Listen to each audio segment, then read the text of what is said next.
Hello friends, இன்றைக்கி நம்ம TNPSC போர்ஷன்ஸில் சுதந்திர போராட்டத்தில் தமிழ்நாட்டின் பங்கு.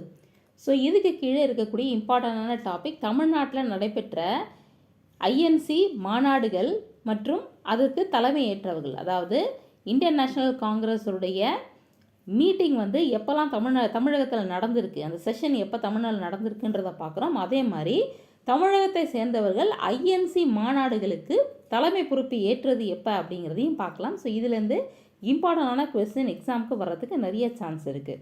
இப்போ பாருங்கள், மூன்றாவது செஷனே இந்தியன் நேஷனல் காங்கிரஸுடைய மூன்றாவது செஷனே மெட்ராஸில் நடைபெற்றிருக்கு. வருடம் 1887 வருடத்திலேயே மூன்றாவது செஷன் தமிழகத்தில் நடைபெற்றிருக்கு மெட்ராஸில்.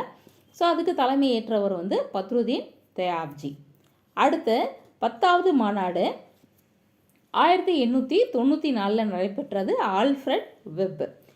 14வது மாநாடு இதுவுமே மெட்ராஸில் நடைபெற்றது. இதனுடைய தலைமை ஏற்றிருந்தவர் ஆனந்த மோகன் போஸ்.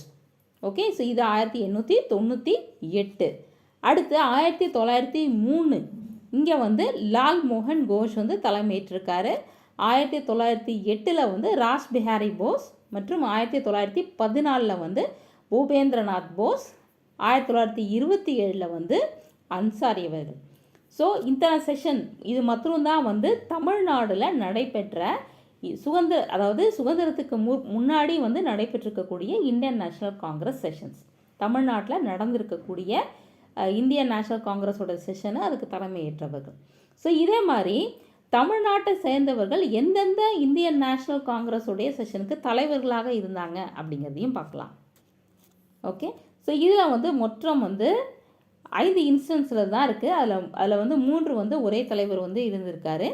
ஸோ முதல்ல சுதந்திரத்துக்கு முன்னாடி நடைபெற்றது 2 அமர்வுகள் தான்.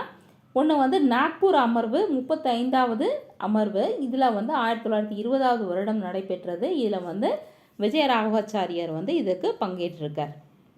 ஓகே, இவர் தான் லைன் ஆஃப் சவுத் இந்தியா, தென்னகத்து சிங்கம் அப்படின்னு அழைக்கக்கூடியவர் விஜயராகவாச்சாரியார். அடுத்து 41வது அமர்வு கவுஹாத்தியில் நடைபெற்றிருக்கு. இது நடைபெற்ற வருடம் 1926. இதில் எஸ் ஸ்ரீனிவாசா ஐயங்கார் தலைமை பொறுப்பை ஏற்று நடத்தியிருக்கார். ஓகே, ஸோ அடுத்து பார்த்தீங்கன்னா சுதந்திரத்துக்கு பிற்பாடு நடைபெற்றது 70வது மாநாடு 69, 68 3 வருடங்கள் தொடர்ச்சியாக நடைபெற்ற மாநாடுகள் புவனேஸ்வர், துர்காப்பூர், ஜெய்ப்பூர் நடைபெற்றது. இதுக்கு 3க்குமே தலைமை ஏற்று இருக்கக்கூடியவர் காமராஜ் அவர்கள் தான். காமராஜ் அப்படின்னு தான் வரணும். ஓகே, ஸோ இது காமராஜ் அவர்கள் தான் இதுக்கு தலைமை ஏற்று நடத்தியிருக்காங்க.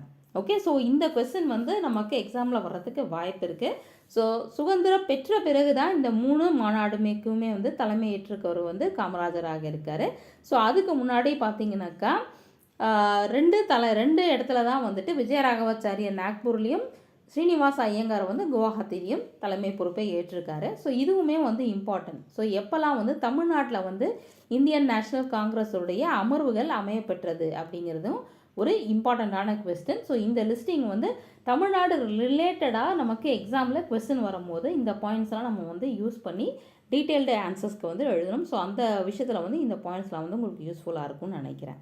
ஸோ ஃப்ரெண்ட்ஸ், இந்த ரிவிஷன் உங்களுக்கு ரொம்பவே யூஸ்ஃபுல்லாக இருக்கும். ஸோ சேனலை சப்ஸ்கிரைப் பண்ணுங்கள். தேங்க்ஸ் ஃபார் வாட்சிங்.